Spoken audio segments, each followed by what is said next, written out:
আমরা দহগ্রাম ঘুরে আসলাম। পুরো দহগ্রাম ছাত্র জামাত নরসিংদী থেকে আসছি, পাটগ্রামে আসি। 3 বিঘা করিডোর দিয়ে আমাদের মানুষ পারাপার হয়, বিনা বিষয় পার হয়ে গেলেন। এটা দেখার জন্য একটু। কুমিল্লা থেকে এই ছিটমহলটা দেখার জন্য। এখানে বিভিন্ন প্রকার মাছ, তারপরও তিস্তা নদীতে বিভিন্ন প্রকার মাছ, দেশি মাছ, চালানি মাছ। এটা তো ওইখানে নাম লেখা আছে জয় বাংলা চত্বর, এখন হচ্ছে স্বাধীন বাংলা চত্বর। আগে ছিল জয় বাংলা চত্বর, এখন স্বাধীন বাংলা চত্বর। এখন স্বাধীন বাংলা চত্বর, আগে ছিল জয় বাংলা চত্বর।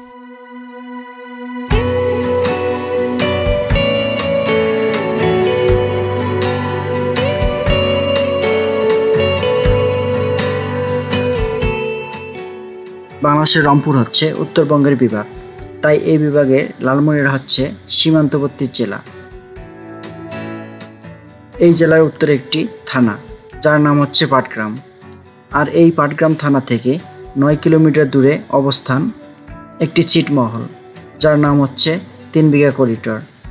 আমরা যাচ্ছি একটি অটো নিয়ে, যার ভাড়া হচ্ছে জনপ্রতি 25 টাকা করে। ভারত সীমান্তে ঘেরা বাংলাদেশের সর্ব উত্তরের এই জনপদ গ্রামীণ সৌন্দর্য চোখ জুড়িয়ে দেয়। গ্রামীণ সৌন্দর্য দেখতে দেখতে চলে আসলাম 3 বিঘা করিডোরে।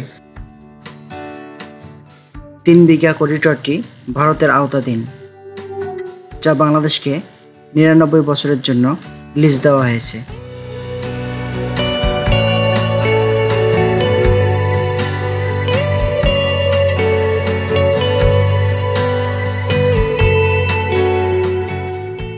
পায়ে হেঁটে পার হলাম 3 বিঘা করিডোরটি। ক্যামেরাবন্দি করতে পারিনি করিডোরের ভিতরের অংশটি, তাই বাহিরে দাঁড়িয়ে ক্যামেরাবন্দি করে নিলাম। দহগ্রাম ইউনিয়ন পরে গ্রাম কয়টা? গ্রাম গ্রাম 9টা। আঙ্গুর পোতা দহগ্রাম দুটা কি আলাদা আলাদা? না, ইউনিয়ন একটা। ইউনিয়ন জায়গার নাম দুটো। বন্ধুরা, স্বাগতম জানাচ্ছি আরেকটি নতুন ভিডিও নিয়ে, তা হচ্ছে দহগ্রাম ভিডিও। এর আগে ভিডিওটি তৈরি করেছিলাম হচ্ছে 3 বিঘা করিডোর নিয়ে। এখন আমি যে ভিডিওটি তৈরি করতেছি তাহলে দহগ্রাম, পুরো দহগ্রাম এলাকাটি নিয়ে।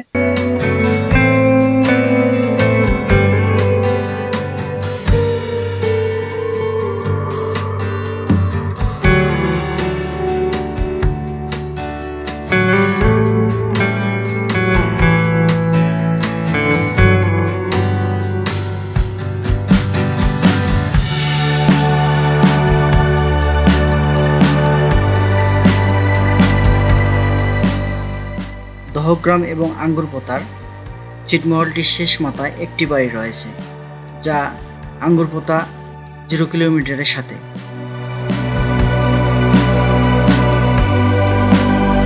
কুমিল্লা থেকে এই ছিটমহলটা দেখার জন্য।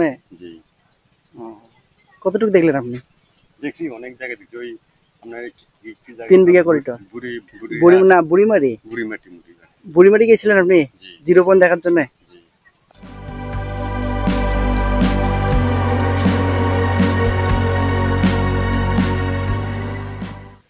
মানে কুমিল্লায় কি আপনাদের? কুমিল্লা তো এরকম বর্ডার নাই।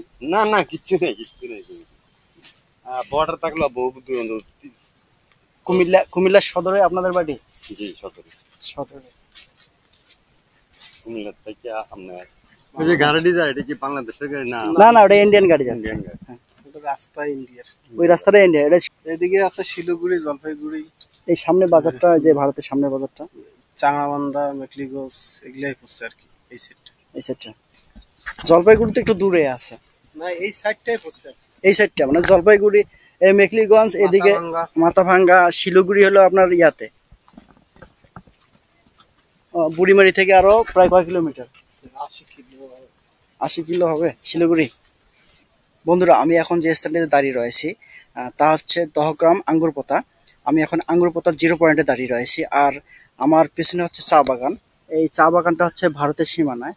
আর আমি যে স্থানটি দাঁড়িয়ে রয়েছি তা হচ্ছে ভারত বাংলাদেশ পিলার আছে, সেই পিলারের অর্থাৎ বাংলাদেশের সীমানায় আমি দাঁড়িয়ে রয়েছি।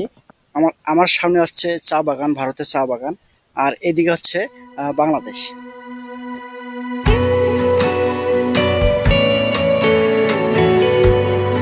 বন্ধুরা, আমরা চা বাগানের ঠিক পাশ দিয়ে আমি হেঁটে যাচ্ছি, আর ভয় লাগতেছে আর কি। জানি না আমি ভারতে প্রবেশ করছি কি না। আর আমি এখন এখান থেকে চলে যাচ্ছি, কারণ এখানে বেশিক্ষণ থাকা যাবে না। এখানে বেশিক্ষণ থাকতে গেলে অবশ্য ভারতের বিএসএফ চলে আসতে পারে। তাই আমি ওখান থেকে একটু ছেপে চলে আসলাম। ভারতের বিএসএফ কে ধরবে, ওই এলাকাবাসী ভয় দেখায়। বন্ধুরা আমার এই সাইডে হচ্ছে ভারত, আর আমি এখন যে স্ট্যান্ডে দাঁড়িয়ে রয়েছে তা হচ্ছে বাংলাদেশ। আমার এই সাইডে থেকে প্রায় 2 কিলোমিটার দূরে গেলে হলো কুচবিহার, ভারতের কুচবিহার বাজার। প্লাস্টিকের চেয়ার ভাঙা, প্লাস্টিকের বিভিন্ন ভাঙা জিনিসপত্র, ধান ঝাড়া মেশিন ভাঙা, সেলো মেশিন ভাঙা। বন্ধুরা, স্বাগতম জানাচ্ছি দহগ্রামের তিস্তা নদীর পাড়ে। আমি এখন হেঁটে যাচ্ছি হচ্ছে এই সাইডে হচ্ছে বাংলাদেশ, আর আমার এই সাইডে হচ্ছে দহগ্রামের তিস্তা নদী। দহগ্রামের তিস্তা নদীর কিছু দূরে অর্থাৎ আপনি দেখতে পাচ্ছেন ওইদিকে হচ্ছে কাশবন। এই কাশবনটা নাকি ভারতের সীমানায়। আর আমি এখন হেঁটে যাচ্ছি হলো সেই তিস্তা নদী, যা ফারাক্কা ব্রিজ থেকে, ফারাক্কা ব্রিজের গেটে যে পানি নেমে আসে, সেই নেমে আসা নদী হচ্ছে এই নদী। বন্ধুরা, দূরে দেখতে পাচ্ছি একজন জেলে মাছ ধরতেছে। আসসালামু আলাইকুম। মাছ পাইছেন? হ্যাঁ, এখনই আসি। এখনই আসলেন? কি মাছ পাওয়া যায় এখানে? বিভিন্ন প্রকার মাছ। তারপরও তিস্তা নদীতে তো বিভিন্ন প্রকার মাছ, দেশি মাছ, চালানি মাছ। বড় বড় বড় মাছ পাওয়া যায় না? যায় তো, 3 কেজি, 3.5 কেজি, 4 কেজি পর্যন্ত।